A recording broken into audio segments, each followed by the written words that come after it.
The soft power which is there in India, in Indian culture, it is just not there anywhere. Probably it was there in some other cultures, but all those old cultures like Greek and Roman civilizations, they have been destroyed. We know that. So the only living civilization for the last maybe 10,000 years is our civilization. In spite of so many attacks and whatnot, it survived only because of the internal strength. It is only because of the egalitarian philosophy. I strongly feel that what Vivekananda did in that Parliament of Religions was a very, very phenomenal thing. He did not talk about religion, he did not talk about this puja or that puja, he only talked about what is the core philosophy of the Upanishads. And if everybody knows that core philosophy, no fool will be able to influence us. No fool, no intellectual will be able to distract us or influence us. So this is what we have to know. That is how I think about Vivekananda. Had he not been there, probably we would have been in a slightly different situation in India. Because he started a group of English-knowing scholars, English-knowing Swamijis who projected. So this is one thing which we have to see. And of course, one good thing which is happening now is because of the technology. Because of technology, many people are now having an opportunity to listen to. About 20, 25 years ago, I was worried that all these Sanskrit old scholars, very old Sanskrit scholars, they were gradually disappearing one by one. So who will protect this Shastra? For example, Tarka, Vyakarana, Mimamsa, all these Shastras, who will protect it? So, but now, because of technology, if you want to read one text on Mimamsa, you just go into YouTube and then just search, and then you will find somebody who is doing some teaching on Mimamsa, somebody doing some teaching on Tarka Shastra. So now, because of this, people in America, they are studying. Our people sitting situated in America, not only our people, even the Americans staying in America, not only the soft power of India, but also the intellectual heritage of India is making a big impact in America. For example, our own Vedanta, you might be surprised to know that there is a Vedanta Society of California. Just go to YouTube and then type it, Vedanta Society of California. There are some Western people, Americans, who are teaching Vedanta. There is one gentleman called Tadatmananda. Tadatmananda. So that gentleman is a Western, not only he, but many others, they are there, who are teaching Vedanta, who are talking about the symbolism in, for example, Chandi. So who are talking about so many things, whereas we do not know. We do not know in India because we think that the Chandi Yaga is something which has to be performed by some priest. So that priest comes and then he does some puja, he collects some money from us and goes away. That is what we think. But then the great symbolism in Chandi Yaga, decoding Chandi, for example, kindly remember, there is a YouTube talk called Decoding Chandi. If you want to know the symbolism of that Chandi and how it talks about the great philosophy of India. So the one Westerner is explaining that. So like that, this is a good news which we find.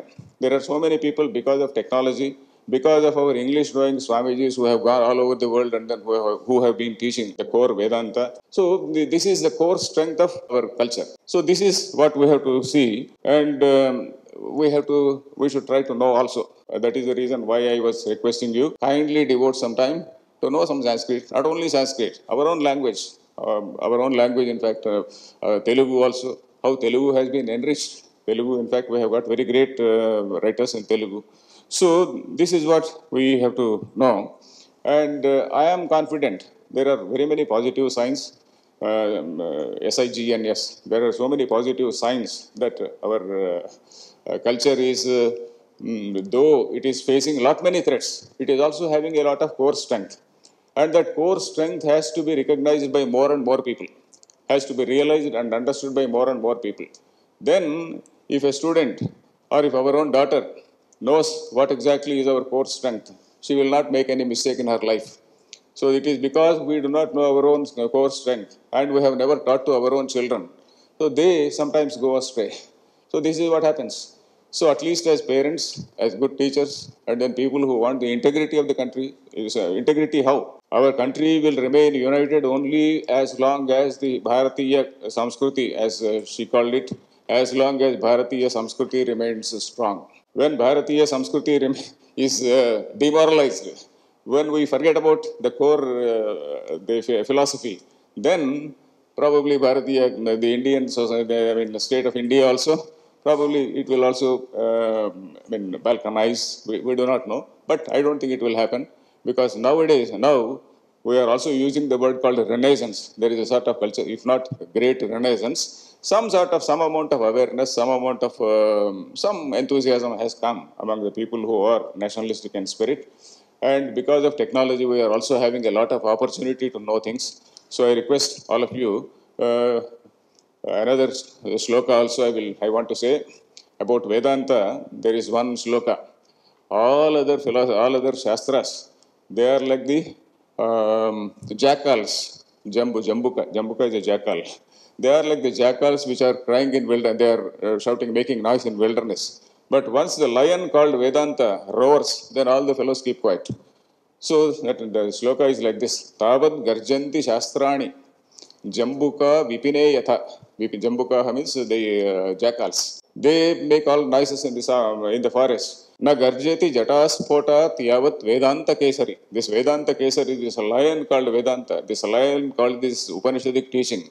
When it roars, then all other fellows keep quiet. So that is the threat they also have. So that is the reason why they have got a particular hatred towards India, particular hatred towards defaming our India, defaming our culture, defaming our heritage. So kindly let us know the intellectual heritage first, and then let us propagate this intellectual heritage. And that is the Karma Yoga which all of us will be doing. I again thank the organizers of this function, and I am really delighted to see so many professors. For the first time, I am speaking to so many professors. So, if kindly, I'll take leave. Thank you.